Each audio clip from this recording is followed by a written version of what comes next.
അങ്ങനെ കാത്തിരിപ്പിനോട് രേഖാചിത്രത്തിൻ്റെ ആദ്യ റെസ്പോൺസൊക്കെ വന്നുകൊണ്ടിരിക്കുകയാണ്. അതിൻ്റെ അപ്ഡേഷനാണ് ഇന്നൊരു വീഡിയോ ഭാഗത്ത്. വീഡിയോയിൽ മുൻപ് വീഡിയോ ലൈക്ക് ചെയ്യുക, ചാനൽ സബ്സ്ക്രൈബ് ചെയ്യാൻ വേണ്ടി ശ്രമിക്കുക.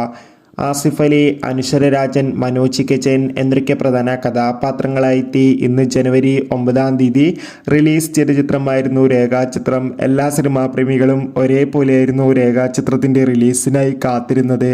ഫൈനലി ചിത്രത്തിൻ്റെ ആദ്യ ഷോ ആരംഭിച്ച് ഇപ്പോൾ ചിത്രത്തിൻ്റെ ആദ്യ പകുതിയുടെ റെസ്പോൺസൊക്കെ പുറത്തുകൊണ്ടിരിക്കുകയാണ്. ചിത്രത്തിൻ്റെ ആദ്യ പകുതി തന്നെ ചിത്രത്തിന് മികച്ചൊരു പോസിറ്റീവ് റെസ്പോൺസാണ് നേരിൽ കൊടുത്തിരിക്കുന്നത്.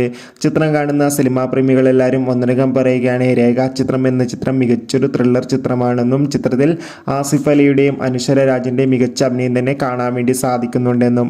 എന്തായാലും ചിത്രത്തിൻ്റെ കൂടുതൽ റെസ്പോൺസിനായി നമുക്ക് കാത്തിരിക്കാം. ചിത്രം കാണുന്നവരുടെ അഭിപ്രായം തീർച്ചയായും കമൻറ്റ് ബോക്സിൽ രേഖപ്പെടുത്താൻ വേണ്ടി ശ്രമിക്കൂ. Bye bye.